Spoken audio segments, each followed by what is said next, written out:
Hi అండి.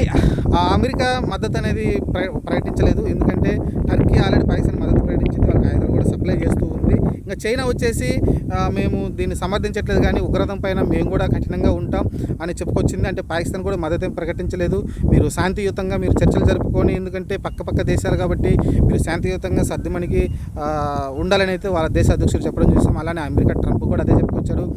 మీరు కొంచెం శాంతియుతంగా మీరు చర్చలు జరుపుకొని ప్రపంచానికి కొంచెం ఈ ఉగ్రవాదాన్ని మేము కూడా క్షమించేది లేదు. ఖచ్చితంగా ఏదైతే భారత్ చేస్తున్నది సమంజసనీయమే అని చెప్పుకొచ్చింది. ఎందుకంటే సామాన్య ప్రజలను చంపిన వాళ్ళని మనం వదిలిపెట్టడం కరెక్ట్ కాదు అని చెప్పుకొచ్చింది అమెరికా కూడా. ఎందుకంటే వాళ్ళు అక్కడ వచ్చి సామాన్య ప్రజల్ని పార్కులో ప్రశాంతంగా ప్రశాంతంగా పిల్లలతోటి స్పెండ్ చేస్తున్న సామాన్య ప్రజలను చంపారు కాబట్టి అది ఖచ్చితంగా పగ తీర్చుకోవాల్సిన విషయం అనేది అమెరికా చెప్తుంది. అలానే చైనా కూడా చెప్తుంది ఆ విషయం.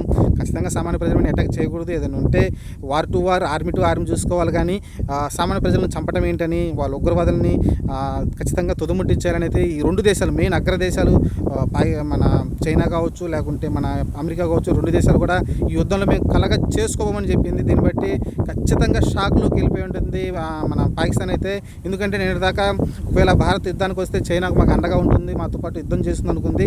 కానీ చైనా ఈరోజు అయితే వచ్చి మేము పాకిస్తాన్కి సపోర్ట్గా లేము, శాంతియుతంగా మీరిద్దరే చర్చ చేసుకొని దాన్ని క్లియర్ చేసుకోమని అయితే చెప్తుంది. కానీ మేమైతే ఏ దేశానికి కూడా మద్దతు తెలపట్లేదు క్లియర్గా చెప్పింది. దీన్ని బట్టి షాక్లో ఉంది పాకిస్తాను. ఎందుకంటే వెనకాల నుండి నెట్టింది చైనా అనుకుంటాను, ఇప్పుడు మధ్యలో వదిలేసిపోతుంది. చైనా గతి ఎట్లా ఉందంటే ఊబిలోకి దిగినాక తాడందకపోవడం ఎలా ఉంటుందో ఆ స్థితిలోకి అయితే వెళ్ళిపోయింది. మరి చూద్దాం పాకిస్తాన్ గతి ఎలా ఉండబోతుందో. ఇప్పటికే స్టాక్ మార్కెట్ అన్ని కుదేలైపోయి పాకిస్తాన్ అల్ల కలలంగా ఉంది.